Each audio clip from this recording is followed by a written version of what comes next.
দরজা খোলো মা।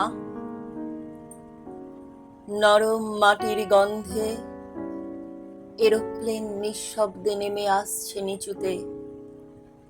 দরজা খোলো মা, আমি ফিরে এসেছি আবার তোমার সেই পুরনো ছেলে। আমি তো গৌতম নই। রাস্তায় কোনো মৃতদেহ দেখলেই আলোর জন্যে অন্য কোথাও ছুটে যাব। এক ভিড় অন্ধকারে সারাদিন আজ ঘুরে বেরিয়েছি। সারা শরীর নুন বাতাসে আজ ভর্তি হয়ে গেছে। চোখের তলায় চিত হয়ে শুয়ে আছে পক্ষীরাজ।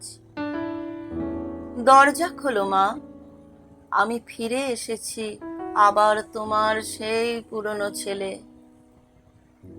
পরিব্রাজকের মতো চোখ। আজ সন্ধেবেলা গাঢ় জবা ফুলের সামনে ঝুঁকে পড়েছিলাম একটু হলে। ঠিক সে মুহূর্তে ঘূর্ণিঝড়ে যেন অসম্ভব ক্ষয়ে গেছি আমি। 7 লাফে সরে এসে রাস্তার বাঁপাশ দিয়ে হন হন করে হেঁটে গেছি এদিক ওদিক থেকে। কত মানুষ পিছলে সরে গেল যে তখন। কত ট্রাম বাস ছুটে এলো এদিক ওদিক থেকে। কত মহিলা অদ্ভুত ভাবে হেসে উঠল ও রাত এলো। আমি কোনো কিছুর শব্দই পেলাম না।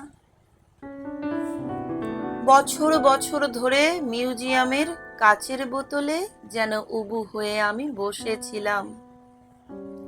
বছর বছর ধরে স্কুলের ছেলে মেয়ে ও তাদের মাস্টার মশাই ও দিদিমণি, স্কুলের ছেলে মেয়ে ও তাদের বাবা মা ও ভাই বোন উৎসুক ভাবে তাকিয়েছিল আমার দিকে। আজ সেই কাচের বোতল আমি ভেঙে ফেলে বেরিয়ে এসেছি। আমি আজ ভয়ঙ্কর ভাঙা কাঁচ চারিদিকে ছুঁড়ে ফেলে নিজেরই শরীরে ঢুকে কুঁজো হয়ে লুকিয়ে আছি রাত্রির বেলা।